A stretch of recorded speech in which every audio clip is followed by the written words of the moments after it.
Hi students, मैं सोनिया विद्या गुरु से current affairs का नया सेशन स्टार्ट करने वाले हैं। नवंबर 2024 के करंट अफेयर्स हैं। ये सेशन बहुत इंपॉर्टेंट है, पूरा एंड तक देख लोगे, बहुत सारी नई चीज़ें आएंगी और सारे के सारे क्वेश्चन किसी न किसी एग्जाम में आ जाएंगे, पक्का देख लेना। चलो स्टार्ट करते हैं, टाइम वेस्ट नहीं करेंगे। पहला क्वेश्चन देखो जरा क्या आ रहा है स्क्रीन पर। टॉपिक वाइज करंट अफेयर्स पढ़ते हैं, तो टॉपिक वाइज करंट अफेयर्स में लेटेस्ट अपॉइंटमेंट हमारा टॉपिक है जिससे हम स्टार्ट कर रहे हैं। और यूजुअली जो देखते हैं उन्हें पता है कि हम इसी से स्टार्ट करते हैं। चीफ जस्टिस ऑफ इंडिया से स्टार्ट करेंगे। अभी के जो चीफ जस्टिस चंद्रचूड़ को जब आपने न्यूज में देखा कि वो जा रहे हैं तो उनकी जगह पे कौन आ रहे हैं, ये बात सब जगह पे थी ना। संजीव खन्ना नए चीफ जस्टिस है, ये शायद आप जानते हो। बट प्रॉब्लम पता है क्या है कि आपने एक इंपॉर्टेंट बात याद नहीं रखी। वो इंपॉर्टेंट बात है कि ये 51st नंबर के चीफ जस्टिस होंगे। ठीक है, देश के मुख्य न्यायाधीश chief justice of India 51st number के संजीव खन्ना बन गए हैं। याद रखोगे। अगले क्वेश्चन पे चलें। अब क्या ये चेंबर्स ऑफ कॉमर्स इंडस्ट्री तो नहीं, फेडरेशन ऑफ इंडिया। अच्छा, चेंबर्स ऑफ कॉमर्स इंडस्ट्री, इसका मतलब क्या हम फिक्की की बात कर रहे हैं? फिक्की इंपॉर्टेंट है, आप जानते हैं। तो फिक्की के कोई प्रेसिडेंट बनते हैं तो ये क्वेश्चन आ सकता है एग्जाम में, ध्यान रखिए। हर्षवर्धन अग्रवाल की बात हम कर रहे हैं यहाँ पे। हम कह रहे हैं फिक्की के प्रेसिडेंट, हम कह रहे हैं हर्षवर्धन अग्रवाल। नेक्स्ट क्वेश्चन में ये नेशनल कमीशन फॉर विमेन है, नेशनल कमीशन फॉर विमेन है। तो ये विजया किशोर राहतकर हैं जो बन गई हैं नई chairman national commission for women की। कौन? विजया किशोर राहतकर, याद रखेंगे। नेक्स्ट क्वेश्चन देखिए। इंडियन कोस्ट गार्ड के डायरेक्टर जनरल, पिक्चर के साथ शायद एसोसिएट कर लें, अगली बार थोड़ा सा हेल्प मिल जाएगी। और अगर नहीं भी करेंगे तो ये इसलिए लगाइए कि देखने में थोड़ा सा पेज आपको सुंदर लगेगा। एनीवे, हम कह रहे हैं Indian coast guard director general, इसके कौन? ये है एस परमेश। ठीक है, नेक्स्ट देखिए। Vice chief of air staff, ये एसपी धनकर। अब ये इनका रैंक लिखा जाता है साथ में, समझ रहे हैं? तो अगर कुछ बनाया गया है, क्या रैंक ये होल्ड करते हैं, तो वो एयर मार्शल हैं, एयर मार्शल। अब ये vice chief of air staff है, समझ रहे हैं?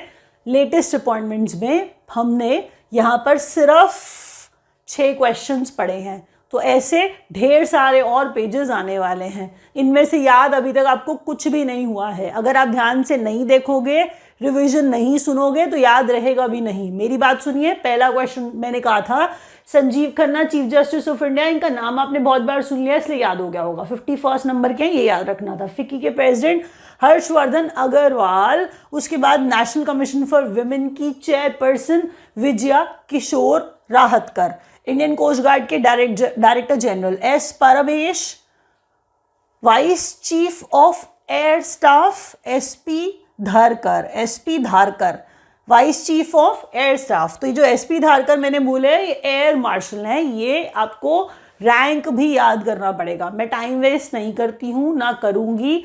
प्लीज़ इतना एक्सपेक्ट ज़रूर करूँगी कि एक लाइक का बटन आप ज़रूर दबा दोगे, अपने फ्रेंड्स तक पहुंचाइए, लाइक करिए, सब्सक्राइब चैनल को ज़रूर करिएगा। आप सब्सक्राइब करते हैं, आप इससे नोटिफिकेशन आपके पास आएंगे। सुनिए, अगर आप नोटिफिकेशन आएंगे तो आप चैनल पे डलने वाला हर वीडियो देख पाएंगे।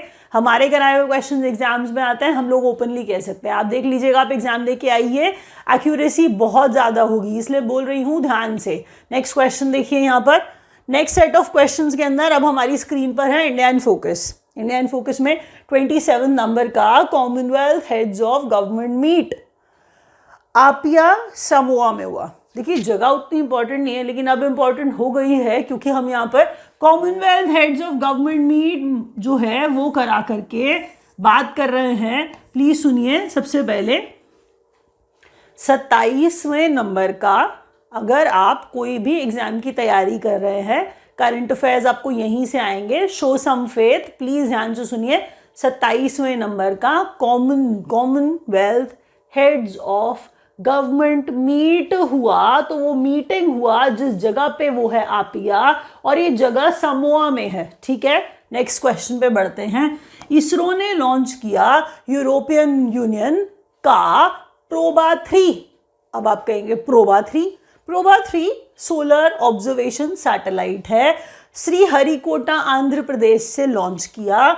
लेकिन इंडिया का थर्ड कोलैबोरेशन है ईयू के साथ स्पेस में, ये बात भी इक्वली इंपॉर्टेंट है। दोबारा सुनो, हमने कहा पहली बार यूरोपियन यूनियन का प्रोबा 3 लॉन्च किया है, कमर्शियल आर्म है, आप जानते हैं। इसरो दूसरों के लिए भी अपने यहाँ से, अपने स्पेस स्टेशन से क्या करता है, छोड़ता है, मतलब सारी की सारी जो भी सैटेलाइट मिसाइल्स है, जितना जो हो पाता है, जो मैनेजेबल है वो करते हैं। यहाँ पर हम बात कर रहे हैं प्रोबा 3 सैटेलाइट की, जो यूरोपियन यूनियन की है। ये थर्ड सैटेलाइट है, इसका मतलब थर्ड कोलैबोरेशन है इंडिया और यूरोपियन यूनियन का, याद रखेंगे।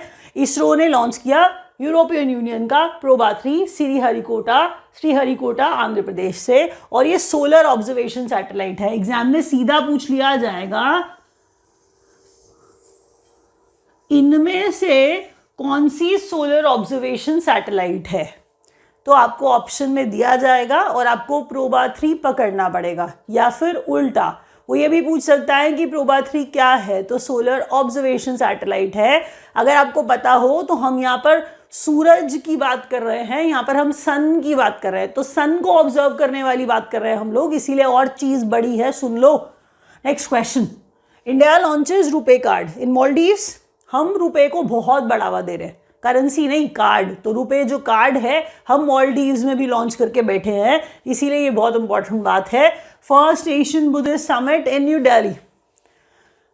बुद्धिस्ट समिट हर तरह का इंपॉर्टेंट, ठीक है। आप जब हिस्ट्री में पढ़ते हैं तो भी इंपॉर्टेंट, बुद्धिज्म के दौरान सर्मन्स पढ़ते हैं बुद्धा के खुद के दिए हुए तब इंपॉर्टेंट, असेंबलीज पढ़ते हैं तब इंपॉर्टेंट। यहाँ पर हमने कहा पहली बार न्यू दिल्ली में बुद्धिस्ट समिट एशियन कंडक्ट कराया गया, तो वो न्यू दिल्ली में कंडक्ट कराया गया। Headquarter secretariat of global biofuel alliance India, ये आप याद रखेंगे। दोबारा सुनिए, ग्लोबल बायोफ्यूल अलायंस जो है, ग्लोबल बायोफ्यूल अलायंस है, उसके लिए हेडक्वार्टर सेक्रेटेरिएट इंडिया है, याद रखना है। एक बार और सुन लो। अच्छा एक बात सोचो, जब सारे क्वेश्चन पढ़े, बायोफ्यूल वाली बात वैसे इंपॉर्टेंट लग गई ना, कि ऐसे सवाल तो वैसे ही एग्जाम में आ जाते हैं, तो बायोफ्यूल वाले क्वेश्चन पे ज्यादा ध्यान देना। वहां पर ऊपर वो जो कॉमन हेड्स ऑफ मीट थी, मतलब हम जो कह रहे थे Commonwealth heads of government meet थी, क्या वो इंपॉर्टेंट नहीं लग रही? क्योंकि वो जगह उतनी इंपॉर्टेंट ना होने के बावजूद भी हमने उसे याद किया, क्योंकि वहां पर Commonwealth heads of government meet है, तो इंपॉर्टेंट बात है, बड़ी बात चल रही है। दोबारा सुनो, 27वें नंबर का Commonwealth heads of government meet, हमने कहा ये आपिया समोआ में हुआ। यूरोपियन यूनियन का प्रोबा 3 तीसरे नंबर का इंडिया ने उड़ाया, मतलब सैटेलाइट जो है, मतलब जो सोलर ऑब्जर्वेशन सैटेलाइट है, इंडिया ने श्रीहरिकोटा आंध्र प्रदेश से छोड़ा है, आप समझ गए। इंडिया थर्ड कोलैबोरेशन है ये ईयू के साथ, यूरोपियन यूनियन के साथ, ये याद रखेंगे आप। Next question, India launches RuPay card in Maldives. याद रखिए मॉलडीव्स में इंडिया ने रुपे कार्ड लॉन्च किया है, ठीक है। उसके बाद नेक्स्ट क्वेश्चन बुद्धिस्ट समिट वाला है, एशियन बुद्धिस्ट समिट है, ये पहली है। एशियन वर्ड याद रखेंगे। और मैंने कहा ये समिट कहाँ हुआ है, ये समिट न्यू दिल्ली में हुआ है। बायोफ्यूल वाला, ग्लोबल बायोफ्यूल हेडक्वार्टर क्या बोला, इंडिया, और मैंने कहा सेक्रेटेरिएट, ब्रैकेट में मैंने जानबूझ के लिखा है, आपको याद रखना है, ठीक है, याद रखेंगे। नेक्स्ट क्वेश्चन, प्लीज सारे क्वेश्चंस वीडियो खत्म होने तक याद रख लेना। मैं सिर्फ इतना कहती हूँ कि अगर आपको ये क्वेश्चंस चाहिए हो, आप वेबसाइट पे जा करके किसी नॉमिनल से चार्ज पर ले सकते हैं, और अगर आप ऐसा नहीं करते हैं तो आप इंस्टा पे फॉलो कर लीजिए मुझे, मेरे भी तो नया सा कुछ बनाया है मैंने अकाउंट, तो अगर फॉलोअर्स बढ़ेंगे तो मैं वहाँ पर क्वेश्चंस डालना स्टार्ट कर दूंगी धीरे धीरे करके, तो थोड़े बहुत क्वेश्चन आते रहेंगे आपके पास, आपको ये सारे क्वेश्चन लगभग वहीं मिल जाएंगे। फिर अगर आप हमारे से कोर्स लेना चाहते हैं तो नंबर्स नीचे दिए गए हैं, आप हमें ज्वाइन कर सकते हैं। अगर आप कोर्स नहीं लेना चाहते हैं तो आप वीडियोस देख करके भी तैयारी कर सकते हैं। आपको अगर कोई मीडियम वाला कंसर्न है तो हम लोग इंग्लिश मीडियम में भी वीडियोस बनाते हैं, तो complete English medium video is also there in the playlist, you can go and check that. अगर आप किसी से बात करके कोर्स नहीं लेना चाहते हैं, then online.vidyaguru.in is our website, आप उस पर जाइए और आप जाकर के अपनी चॉइस का कोई कोर्स ले सकते हैं। समझ रहे हैं आप? तो आपको कोई भी कोर्स चाहिए, टीचर्स सारे के सारे हेल्प करेंगे, अच्छा से अच्छा पढ़ाने की कोशिश करेंगे। तो अगर आप चाहें तो हमसे कोर्स ले सकते हैं। अप टू यू, और आप प्रिपरेशन कर सकते हैं। हम अपनी तरफ से पूरी कोशिश करेंगे कि आप पढ़ें और पास हों। नेक्स्ट क्वेश्चन स्पोर्ट्स अपडेट्स में से है। स्पोर्ट्स अपडेट्स में फर्स्ट एवर खो खो वर्ल्ड कप करा दिया जी। तो खो खो वर्ल्ड कप करा दिया। Kho kho world cup to be held in 2025 in India, where else it could have been.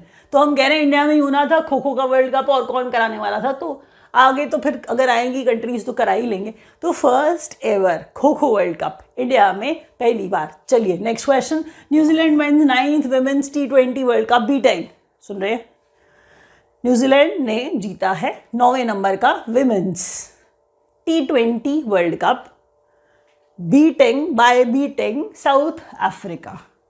अच्छा एक बात सुनिए, विनर का नाम आता है क्या सिर्फ, रनर अप का नाम नहीं आता है। तो न्यूजीलैंड विनर है, साउथ अफ्रीका रनर अप है। नंबर कौन सा है टूर्नामेंट का, 9th। क्या था ये, T20 वर्ल्ड कप था। क्या था ये, T20 वर्ल्ड कप हो रहा था, विमेन वाला था, महिलाओं वाला था, 9वीं बार हो रहा था, जो न्यूजीलैंड ने जीत लिया साउथ अफ्रीका को हरा के। Host country UAE। World cup थोड़े इंपॉर्टेंट होते हैं, अगर आपको थोड़ा सा ज़्यादा पता हो तो अच्छी बात है, नहीं पता है तो मैं बता रही हूँ। वर्ल्ड कप इंपॉर्टेंट होते हैं, इसलिए जब बोला जाए प्लेयर ऑफ द सीरीज़ का नाम Amelia care, and Amelia care is from New Zealand, और इट्स फर्स्ट विमेंस T20। ये वर्ल्ड कप जो है, जो आप जिसकी बात कर रहे हैं, आप ज़रा ध्यान से सुनिए, दोबारा से पढ़िए और फिर इस स्टेटमेंट को पढ़िए, आपको समझ में आ जाएगा यहाँ पर क्या लिखा हुआ है। जब न्यूजीलैंड और साउथ अफ्रीका के भिड़ने की बात हो रही है और न्यूजीलैंड जीत गया है और साउथ अफ्रीका को हरा के जीत गया है, तो ये 9वें नंबर वाला है, ये भी याद रखना है, और साथ ही साथ में विमेन वाला ये भी याद रखना है, T20 है ये भी याद रखना है। पहली बार जीत रहा है क्या न्यूजीलैंड, पढ़िए, पता लगाइए और सुनिए। अमेलिया केयर न्यूजीलैंड की है जिन्हें प्लेयर ऑफ द सीरीज का खिताब मिला। Next question, host of 38 national games Uttarakhand. अलग बात है क्योंकि उत्तराखंड में नेशनल गेम्स नहीं कराए जाते यूजुअली। अब ये तो ना ही कहिए, बोलिए आप, ये मत बोलो, नहीं मुझे नहीं पता, मैं वैसे ही आपको बता रही हूँ कि उत्तराखंड में 38 नंबर का नेशनल गेम्स। तो बड़ी बात होती है ना किसी भी स्टेट के लिए ऐसी चीज़ को कंडक्ट कराना, तो उनको बड़े सारे अरेंजमेंट्स करने पड़ते हैं, तो बहुत सारा एक्सपेंस भी होता है इस चीज़ के ऊपर। उत्तराखंड में 38 नंबर के नेशनल गेम्स, मैं आपको ये बता रही हूँ, होस्ट करेगा ये। जैसे गोवा आप सुनते हैं कि 36वें नंबर वाला यहाँ हुआ वहाँ हुआ, तो गोवा ने होस्ट करा, कभी किसी ने होस्ट करा, तो ये यहाँ पर हम बात करें उत्तराखंड वाले। बैलन डोर है, बैलन डोर के विनर्स हैं एतना बॉनमार्टी है, एतना बॉनमार्टी है, ये महिलाओं वाला है। और अगर बात करूं तो ये रॉड्री है, रॉड्री स्पेन वाले, तो ये रॉड्री स्पेन वाले, एतना बोनमार्टी स्पेन वाली, मेल फीमेल कैटेगरी में, ये मेल ये फीमेल कैटेगरी में बैलन डोर। अच्छा जो प्लेयर ऑफ, पता नहीं आप ये समझ लीजिए, ऑफ द ईयर, अगर मैं किसी को ये बोलूं कि बहुत बहुत बहुत अच्छा खेलते हैं, तो मैं उनको कैसे बोलूं कि वो फुटबॉल में बहुत अच्छा खेलते हैं। तो जैसे आईसीसी जो है, अगर आप बात करें क्रिकेट की, तो क्रिकेट में भी कुछ ना कुछ अवार्ड दिया जाता है ना, players are awarded. Similarly in football this happens, the same thing happens. तो फुटबॉल के अंदर भी बैलन डोर जैसे दिया जाता है, तो बैलन डोर यहाँ पर रॉड्री और एतना बॉनमार्टी को बहुत फेमस है। ये एतना बॉनमार्टी तो बहुत ही ज़्यादा, तो स्पेन से हैं दोनों के दोनों, ये इंपॉर्टेंट है। इससे आपको नेशनलिटी याद करने में टाइम नहीं लगेगा, है ना, रॉड्री एंड एतना बॉनमार्टी। हम कह रहे हैं यहाँ पर बैलन डोर मेल और फीमेल वाली कैटेगरी में। नेक्स्ट है second Indian woman to enter ICC hall of fame, ये है नीतू डेविड। पहली डायना एडुल्जी थी, दूसरी नीतू डेविड है। Second Indian woman to enter ICC hall of fame. तो ICC hall of fame Neetu David, और पहले मैंने क्या बोला, पहले है डायना एडुल्जी। नाम याद रखिएगा, स्पोर्ट्स अपडेट्स में रिवीजन स्टार्ट करता है। फर्स्ट एवर खो खो वर्ल्ड कप इंडिया 2025 में न्यूजीलैंड ने हराया साउथ अफ्रीका को, और यूएई होस्ट था। 9वें नंबर का T20 विमेन्स वर्ल्ड कप हो रहा था। अमेलिया केयर इसके अंदर न्यूजीलैंड की प्लेयर ऑफ द सीरीज बनी। Host of 38 national games Uttarakhand. फिर मैंने कहा बैलन डोर विनर्स जो हैं वो रॉड्री और एतना बोनमार्टी हैं, दोनों स्पेन के हैं। सेकंड नंबर का Indian women to enter ICC hall of fame, मैंने कहा ये नीतू डेविड है, एक सेकंड नंबर वाली। और जो पहले नंबर वाले हैं वो हैं डायना एडुल्जी। नेक्स्ट क्वेश्चन देखिए,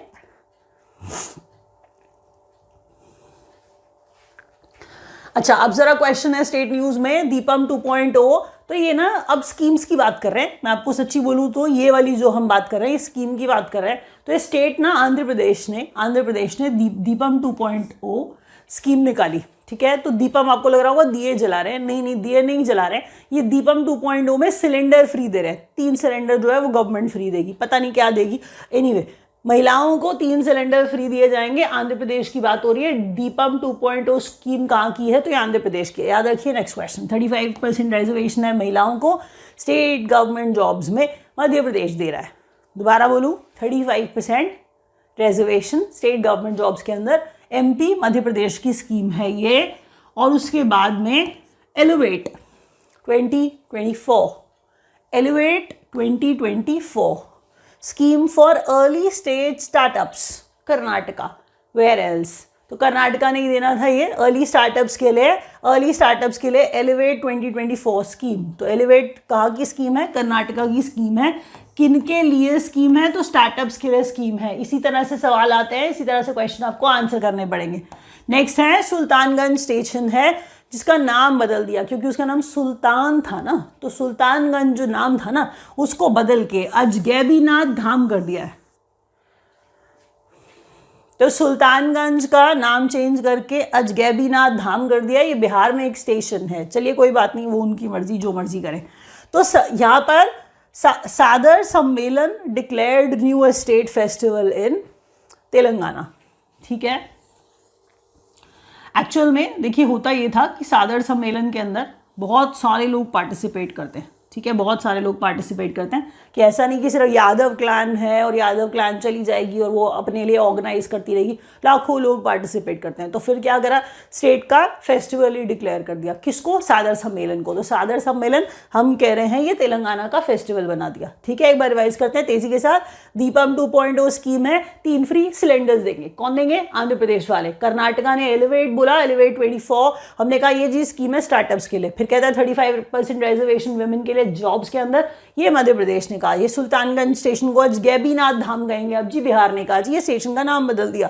सादर सम्मेलन जो है वो स्टेट का फेस्टिवल डिक्लेयर कर दिया तेलंगाना ने। अगला question, next question, important days है। अब ये नवंबर के डेज हैं। World science day for piece and development, world science day for piece and development 10 नवंबर को ऑब्जर्व किया जाता है। थीम इसका youth at the forefront, youth at the forefront. Next question, world diabetes day 14 नवंबर को ऑब्जर्व करते हैं। World toilet day 19 नवंबर को observe करते हैं। वर्ल्ड सुनामी अवेयरनेस डे 5 नवंबर को ऑब्जर्व करते हैं। National milk day and constitution day, वो आपको पता है, कॉन्स्टिट्यूशन आपने पॉलिटी में खूब पढ़ा है, 26 नवंबर को। तो 26 नवंबर को क्योंकि हमारा कॉन्स्टिट्यूशन बन के रेडी हो गया था, लागू नहीं किया था लेकिन बन के रेडी हो गया था, तो हमने 26 नवंबर को याद रखने के लिए कॉन्स्टिट्यूशन डे बना दिया। तो ये national constitution day, national milk day 26 नवंबर को ऑब्जर्व किया जाता है। नेशनल कैंसर अवेयरनेस डे 6 नवंबर को, वो 26 नवंबर 1949 की बात हो रही है क्या, जरा सोचिए मैं कौन सी बात कर रही हूँ। क्योंकि 50 में 26 जनवरी 1950 में हमने कहा इम्प्लीमेंटेशन हुआ हमारे कॉन्स्टिट्यूशन का, लेकिन बन के तो कुछ टाइम पहले रेडी हो गया था ना, तो 26 नवंबर को बन के रेडी हो गया था। तो वो 26 नवंबर जब हमारा कॉन्स्टिट्यूशन बन के रेडी हो गया था, तो वो day constitution day. National cancer awareness day 7 नवंबर को। वर्ल्ड टेलीविजन डे 21 नवंबर को मनाया जाता है। एक बार और रिवाइज करते हैं तेजी के साथ। World science day for piece and development 10 नवंबर, ठीक है। Youth at the forefront, world diabetes day 14 नवंबर को। वर्ल्ड टॉयलेट डे 19 नवंबर को। सुनामी अवेयरनेस डे 5 नवंबर को। National milk day constitution day 26 नवंबर को। नेशनल कैंसर अवेयरनेस डे 7 नवंबर को। वर्ल्ड टेलीविजन डे 21 नवंबर को। कोई important day आपको लग रहा है, जो आपको लग रहा है कि मुझे ऐड करना चाहिए, जरा कमेंट सेक्शन में कमेंट करके बताइए फटाफट से कि कोई इंपॉर्टेंट डे जो आप चाहते हैं मैं ऐड करूं नवंबर का, वो लिखिए कमेंट में। Thank you so much for watching guys.